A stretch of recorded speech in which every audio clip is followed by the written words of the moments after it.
sa Panginoon sapagkat muli tayong binigyan ng pagkakataon upang ipahayag ang kanyang mga salita, ang kanyang mga aral sa ating pong mga pakinig. At dito po, sa 15 minuto ng pag-aaral ng mga salita ng Diyos, ay umaasa po ako na tayo po ay maraming matututunan at maaalaman patungkol po sa ating mga papaksain o pag-aaralan o tatalakaying mga salita ng Panginoon. Ang ating pong tatalakayin ay patungkol po sa salitang katotohanan. Marami pong nagsasabi na sila daw po ang katotohanan. Itong relihiyong to ang katotohanan. Yan po ay palasak na ating pong naririnig. Subalit, ano ba ang tinuturo ng Biblia patungkol sa katotohanan? At sino po ba ang katotohanan?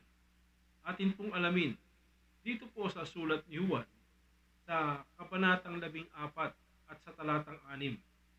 Ang sabi dito, sinabi sa kaniya ni Jesus, ako ang daan at ang katotohanan at ang buhay, sino man ay di makaparoroon sa Ama kundi sa pamamagitan ko. Dito napakalinaw na mismong sa bibig ng Panginoong Hesukristo nanggaling kung sino ang katotohanan. At malinaw na sinasabi dito ng Panginoon na siya ang katotohanan. At sino man ay hindi makaparoroon sa Ama kung hindi sa pamamagitan ni Kristo.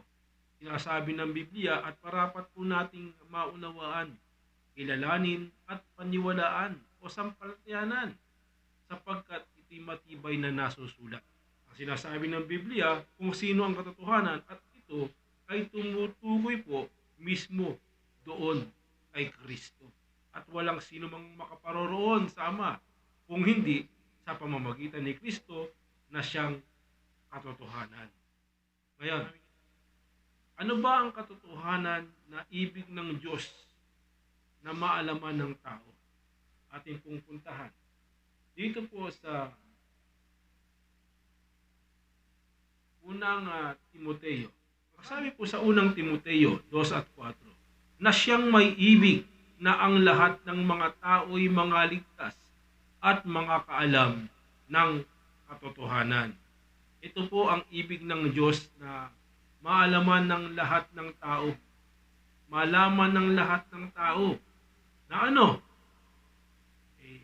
Yung makaalam sila ng katotohanan. Dapat alam ng tao ang katotohanan dahil ito ang ibig ng Diyos. Huwag po tayong magbulag-bulagan. Ito po yung tungkulin ng tao na malaman ng tao kung ano yung katotohanan. Ano yung ibig ng Diyos na katotohanan na ibig niyang ituro sa tao. Unang-una, sa ating nabasa ng una, sa Juan 14:6 na sinasabing si Kristo ang katotohanan. Walang sino man sa balat ng lupa na sukat ikaligtas ng tao kundi sa pangalan ni Kristo. Ito ang ibig pa ng Diyos na malaman ng lahat ng tao na sila'y mga ligtas at mga kaalam ng katotohanan. Bakit po dapat malaman ng tao ang katotohanan? Sapagkat marami pong naglipa na ng mga kasinungalingan. Tandaan po natin ang sinasabi ng Biblia dito po sa unang Juan 2:21. Hindi ko kayo sinusulatan nang dahil sa hindi ninyo nalalaman ang katotohanan, kundi dahil sa inyong nalalaman at sapagkat alinmang kasinungalingan ay hindi sa katotohanan. Na sinasabi dito na alinmang kasinungalingan ay hindi sa katotohanan. Ito, dalawa po ito. Kasinungalingan versus katotohanan. So, alinmang kasinungalingan, anumang pagpipilit ng tao upang ituwid yung kasinungalingan, ariing totoo yung kasinungalingan, ay hindi po maaari, sapagkat alinman kahit ano, ang sabi po dito ay hindi sa katotohanan. So dito pinag-iingat po tayo na malaman ng tao na alinman na kapag ang tao nagsalita patungkol sa Biblia at ito'y kasinungalingan, hindi po ito katotohanan. Hindi po katotohanan. Kaya mag-ingat po tayo sapagkat kanino ba nang galing ang kasinungalingan? Sino ba ang punot dulo ng kasinungalingan upang huwag paniwalaan ng tao? Alamin po natin kung sino ito. Dito po sa Juan, atin pong basahin sa Juan 8 at sa talata pong 44. Ang sabi po dito, kayo sa inyong amang dyablo at ang mga nais ng inyong ama ang ibig ninyong gawin. Siya'y isang mamamatay tao buhat pa ng una at hindi nananatili sa katotohanan sapagkat walang katotohanan sa kanya pagka nagsasalita siya ng kasinungalingan at nagsasalita siya ng saganang kanya sapagkat siya isang sinungaling at ama nito. Dito malinaw kung sino yung ama ng kasinungalingan at ito ay walang iba kundi ang dyablo.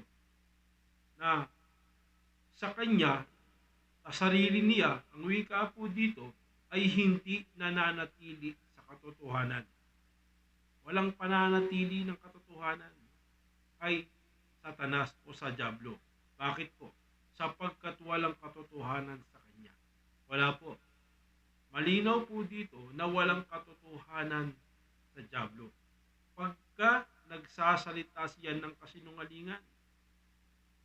So dito, ang salita ng dyablo, puros kasinungalingan. Wala sapagkat walang katotohanan sa kanya, mga minamahal, mga kapatid. Ang sabi po dito, ay nagsasalita siya ng saganang kanya. Dito po, kung bakit siya sinungaling, sapagkat ang kanyang pagsasalita ay hindi sa katotohanan, kundi ang kanyang pagsasalita ay saganang kanyang sarili o saganang kanya, sapagkat siya isang sinungaling at ama nito. Sa pagsasalita pala ng dyablo ay nagsasalita siya saganang kanya. Dito dapat maingatan ng tao, lalo na ang mga umaaral o nangangaral, na huwag siyang magsasalita ng saganang kanya. Bakit po? Sapagkat pag nagsalita ka ng saganang iyo, tapos sasabihin mong ito'y sa Diyos, kasinungalingan po yun. Hindi po katotohanan yun. So, dapat maalaman natin na ang sinasabi ng tao ay dapat meron siyang batayan at nalalaman ito na itong batayan ay ayon sa katotohanan na salita ng Diyos. Bakit? Gaano po kahalaga ang salita ng Diyos, mga kapatid? Ganito po kahalaga ang salita ng Diyos. Ang sabi po dito rin po sa Juan, sa kabanata pong 8 rin at sa talata pong 31 hanggang 32, ang sabi dito, sinabi nga ni Jesus sa mga Hudyong yaon na nagsisisampalataya sa Kanya, kung kayo'y magsisipanatili sa aking salita, kung magkagayoy, tunay nga kayong alagad ko, at inyong makikilala ang katotohanan, at ang katotohanan ay magpapalaya sa inyo. Ganun po kahalaga ang katotohanan. Bakit po? Sapagkat ang tao ay nakulong sa kasinungalingan.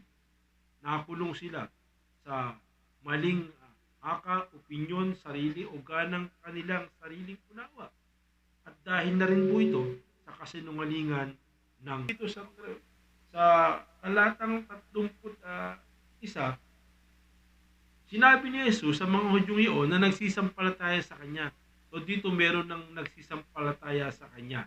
Na ang wika, kung kayo magsisipanatili sa aking salita, dito mahalagang malaman natin na ang manatili sa salita ng Panginoon ay isang bagay ng katunayan na siya'y kanyang mga alagad. At sa pananatili ng salitang ito, ang wika ay makikilala ang katotohanan. Makikilala ang katotohanan sa pananatili sa salita ng Panginoon. At ang magagawa nito, ang wika, ay ang magpapalaya sa iyo. So, malinaw na ang katotohanan ay isang salita na magpapalaya sa tao. Sapagkat ang katotohanan ay ang Panginoong Jesucristo.